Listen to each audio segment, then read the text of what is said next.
Today was the final solo practice for the Eagles, wrapping up training camp for them. We have joint practice coming up with the Colts and our former O coordinator and new head coach of the Colts, Shane Steichen. But man, I'm excited about this one. They went off without a hitch, or they went off on a tilt. And man, it got crazy in practice. What's up, it's your boy Centron, coming back at you another analysis video, and I kid you not, that's my real name. Man, bringing you the news today, starting as we always do with the Jalen Hurts watch. Eagles QB1 has a stellar day, finds top targets at high rate. So we're talking about those three guys: wide receiver 1, wide receiver 2, and tight end 1. So how did Jalen Hurts look at the Eagles' final solo practice of training camp? Let's find out. Look at Jerg. All right.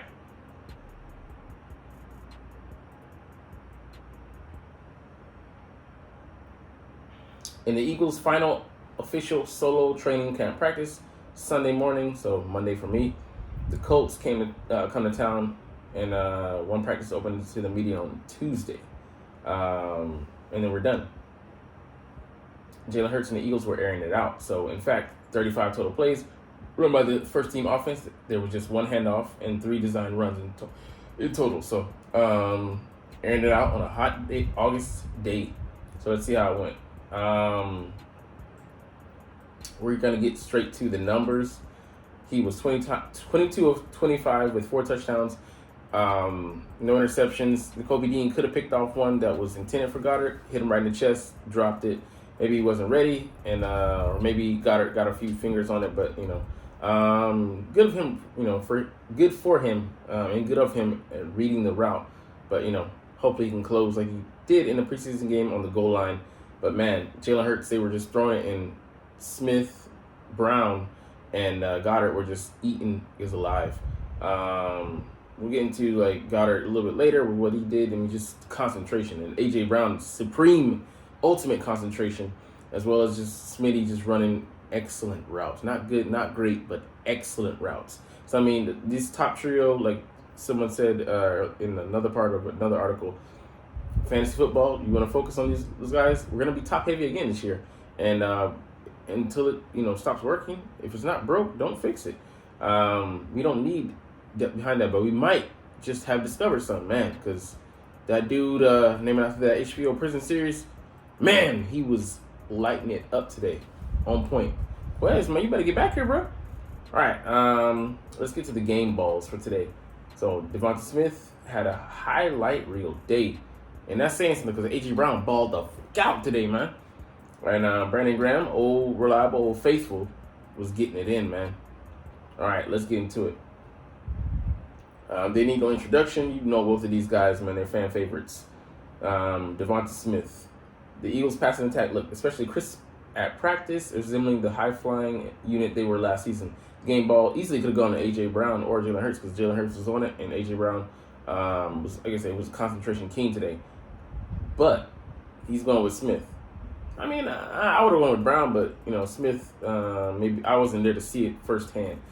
Hurts fires a missile into the back of the end zone, one of the best passes of the day that Smith hauled in, tiptoeing his way to remain in the field of play, touchdown. Like, he just caught him in the digits, and he just, brought it in. Or I should say maybe kept control of it. I wasn't there to see it, but touchdown, man. Just sharp.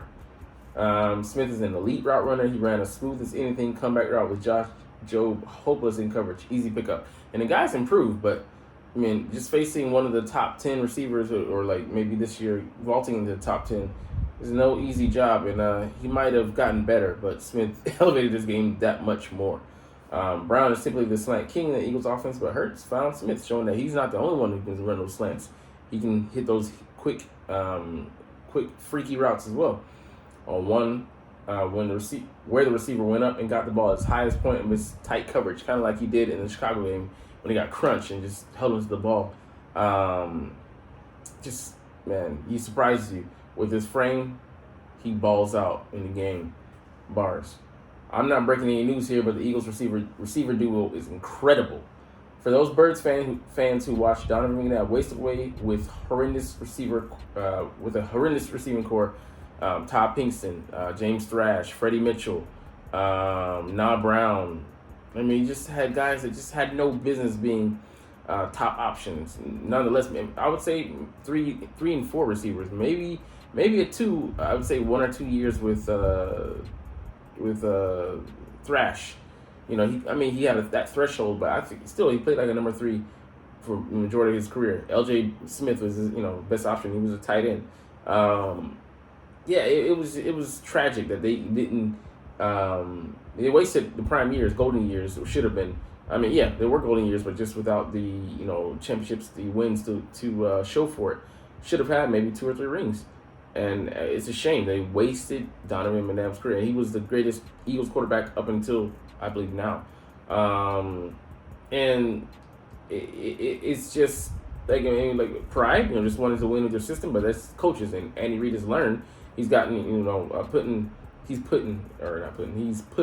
country ass motherfucker. He's put really good options around Patrick Mahomes.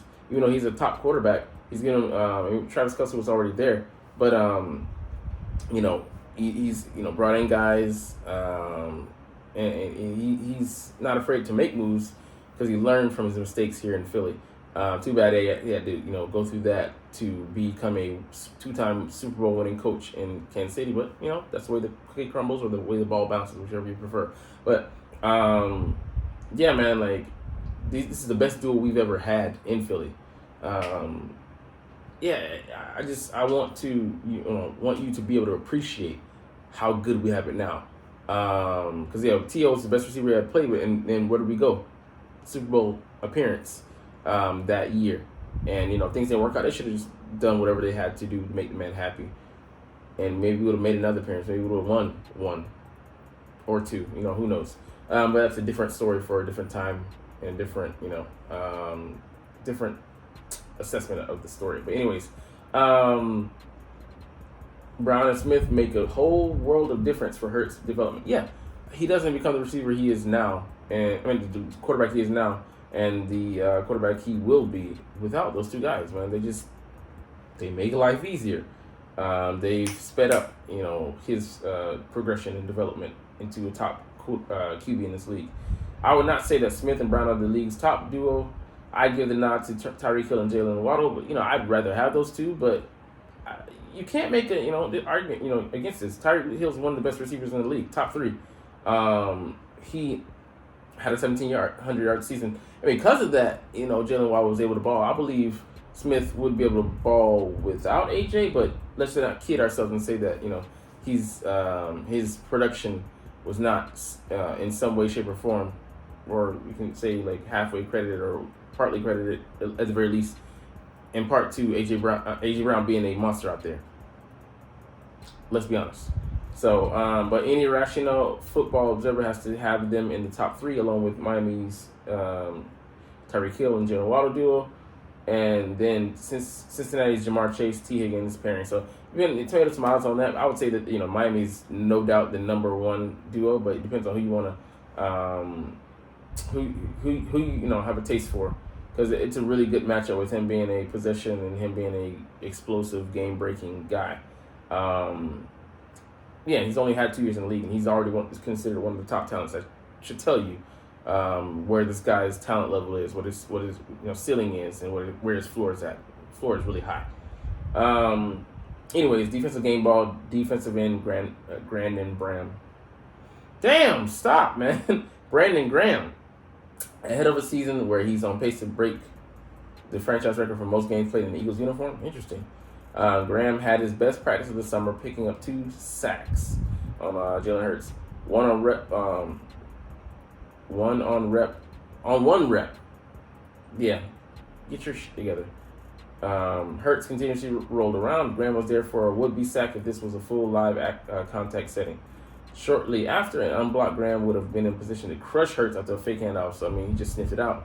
Said, tired of that. Just being the veteran that he is, sniffed it out.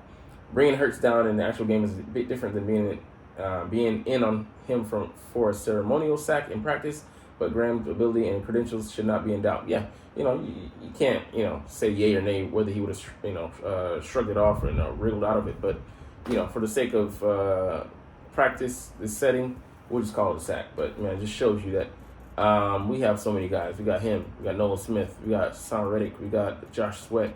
Derek Barnett, who, there. And potentially one of these guys, Kyron Johnson, Janarius Robinson, or the other Johnson, Patrick Johnson. Maybe being one of those guys fill that 6th spot, or somebody we bring in. Who knows? Anyways, back to Graham. He played just 474 defensive snaps in 2022. That was his lowest total in a full season of play since 2013, when he was masquerading as an outside linebacker and former defensive coordinator Billy Davis' 3-4 scheme. Remember him? I think he only lasted a year. And it was, just not enough time to, put in the scheme, but, just kind of out of place, and nothing doesn't resemble the multiple fronts that we have now, which you can easily, shift in and out of and kind of transform in and out of like we're transforming. He still put up a career-high 11 sacks. Graham, of course, has come a long way from shedding his bust label and playing out of position, becoming one of the most beloved Eagles ever. Yeah, man, he tore his, I think, ACL or Achilles. I want to say ACL, I think it's 2nd or 3rd year. And, just had to slowly, come along after having a, solid rookie season. But he fought it off, got, acclimated, got used to it, broke out, and just became a consistent monster, having 8 and 9 sack seasons, and finally broke through last year with his first double-digit sack season. All right, it'll be hard for Graham to top that 11 sack performance, but I'm sure he's gunning for that double-digit sack count again. Yeah. If the last 13 years of Graham's career has taught Philadelphia anything, though, it's not to count him out. Definitely not. Even at his advanced age, like you said, keeping him in the rotation, 474 snaps or so, keeping him fresh, having him for a playoff run, hopefully, should do wonders. And we still have, like I said, other guys on the edge who are going to bring it, and hopefully guys that get better as the season goes along, in one of those guys, the trio, who might make the roster at the 5th or 6th spot, and edge rusher, and Nolan Smith hopefully getting better as the year goes along. But we'll see. Anyways, this is going to be the meat and potatoes of our video. Eagles 2023 training camp practice notes, day 14. A.J. Brown and Devonta Smith are an elite duo. And add Dallas Goedert to that trio. Jimmy, me and him have a love-hate relationship. He doesn't know me, but I know him. And he just seems like a Debbie Downer. And a little bit too pessimistic. I'm like, being a realist, okay, cool, but do you even really support the Eagles like that? Anyways, they were in shells today, and shorts, not full pads. But yeah, a lot of passing plays today. Let's get to it. A.J. Brown caught passes on the first 3 plays. He just went through them, and they were, all completions. I think the 4th one was incomplete. I don't know if he went to Devontae or back to Brown, but it was crazy. No, it was to Devontae, and continued to be active throughout the rest of the day. And Devontae also made pairs of catches, due to his route running and just damn God-given ability and dedication to his craft. In the red zone, he caught a high laser that Jalen Hurts fit through a tight window and was able to keep his feet in bounds in the back of the end zone. So, just shot it in there. He's able to get on his fingertips and stay in, man. Just beautiful magician work, both with the hands and the eye coordination to keep himself in bounds as well. He had a nasty comeback route, getting a lot of separation while working against Josh Jobe. Unfair, to the young guy, but good lesson, for him. Hopefully Josh Jobe can give us something. I hope he's the corner that comes to the field when we push our big small nickel, James Bradbury into the slot to defend tight ends that are top against top receiving threats that are tight ends on other teams, like the Giants with Darren Waller or the Chiefs with Travis Kelce. So it'll be interesting to see his deployment in those games and how he fares. I think he'll be a good matchup, good challenge for those guys, as he has more of the requisite size, strength, and extreme comfortability. But he's a better matchup than maybe one of our linebackers. Even though we'll get to Nakobe Dean and maybe he's improving. I think he is. We'll see when we get below. But he extended up away from his body to bring in another heater from Hurts on a slant. So. He just rifled it in there, but Devonta's showing that he's got hands, man. He's secure. He's Allstate. You're in good hands. And of course, as usual, Dallas Goedert got his share as well. His best catch of the day was an out route against Christian Ellis. Had good coverage on the play and may have even gotten a couple of fingers on the ball, but Goddard Goddard caught it anyway. Good concentration catch. In the Zach Ertz days, Ertz might only have a drop or two all of camp. Goddard has that kind of camp this year. So high praise for the young guy, still in his sixth year. I think he's 28. But still, that being said, he's improved this year, which is crazy, and especially in the route running and receiving game. Man, it's gonna be a scary year for opposing teams' defenses. All right, there isn't a better wide receiver 1, 2, and tight end trio in the league than Brown, Smith, and Goddard, and it probably isn't close. Yeah, I can't even think offhand that one that even compares, like, that have all three. Like, yeah, receiver duo is cool. Cincinnati going with us. Definitely Miami going with us.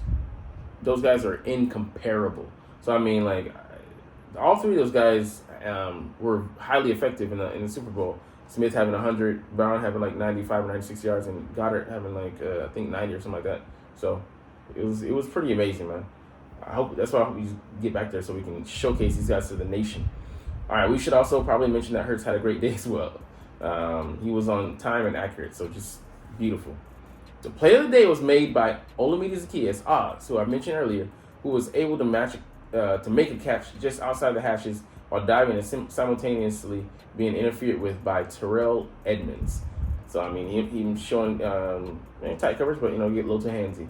That catch got a rise out of the players on the sideline with shots of OZ. So, man, like I said, Quez, get your ass back out here, man, because this dude, I don't know, man.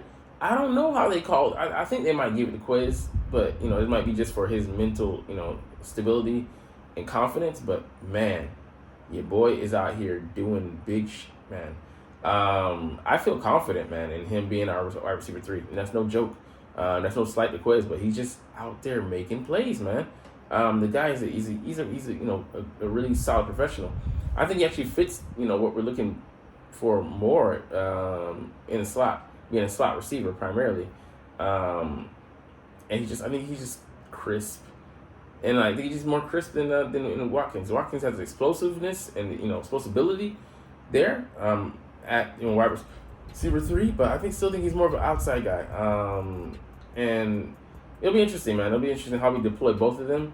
But Olamide Zaccheaus, he only runs a 4.4, but he still is highly flammable, highly explosive. All right, Nakobe Dean has come on of late. This is what I was talking about. Today he had a pass breakup, a nice one, on a pass intended for Goddard, who ran a 5 to 10 yard sit route. Dean sifted it out, broke on it, and made the play. It looked like Goddard might have gotten a hand on it, or it might have been an INT. So that's the ball that he dropped, hit his chest. So maybe it came at him at an angle, that he was not expecting due to like Goddard getting hands on it. So even when he's not even catching the ball, he's still been a good receiver, knocking the ball down or affecting the pass. In watching linebackers today, it struck me that Zach Cunningham has long hands. I looked up his combine measurables and it checked out. So, I mean, he has decent speed as well. He runs a 4.67. He's 6'3". Some people say 6'4", with 34 and 3/8 inch arms. He's been able to get his hands in the passing lanes, and that's probably a good reason why. So, I mean, I love it. The trifecta, the quarterback to him to Reed Blankenship picks might be money this year. I mean, well, we can replicate what we've done in practice, but it's been true 2 times this offseason. So, I'd love to see that tradition continue. By comparison, Dean is 5'11" with 31 and 7/8 inch arms. So that's not bad for a 5'11" guy. Kind of like me, I'm short, 5'9", but I got long wingspan. Cunningham got most of the first team reps opposite Dean today, with Ellis mixing in. In my opinion, Cunningham is an elite started linebacker at week 1. So I agree with that. But I think we have a great backup option in Ellis, man. He just looks like he could take the next step. I would say not this year, maybe play solid and learn and grow on the job, but really challenge next year for the next incomer, or maybe beat off the competition to win the job. The other linebacker the Eagles signed, Miles Jack, retired. He was struggling. Saw that he was going to make team. I thought he was going to be able to make team based on the early reps, but maybe he tapered off, and obviously he saw the writing on the wall and decided to buy out. So no respect in that. Go be a great electrician, man, and focus on your second career. He's only 27 years old, so I hope wish him the best. No.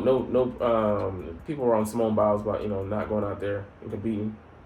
She knows her body best, and then with a gymnast, what they go through, with them not being able to be in control of their body, the mental psyching them out and overpowering the physical synapses and connections. Yeah, man. I don't. If you're not 100%, definitely in a sport like full contact sport like football, don't be out there.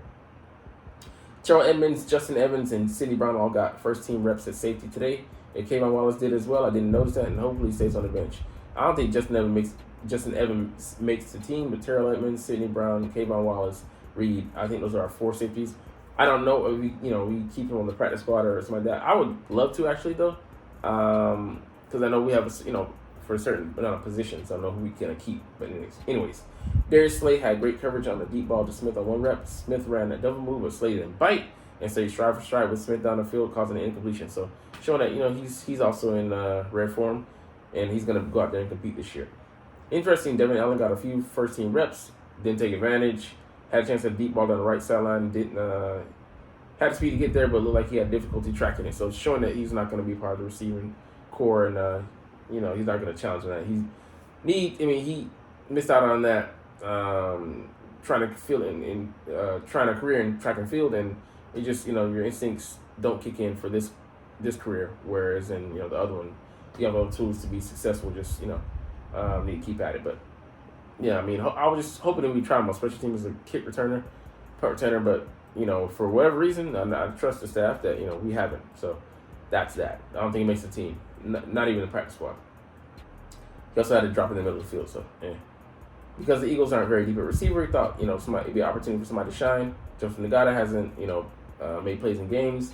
Tyler Cleveland was on, pace to maybe clinch a spot, but he got hurt. We'll see how that works out. He went through injured waivers, and then we're probably gonna put him on the IR if he clears waivers, which I think he will.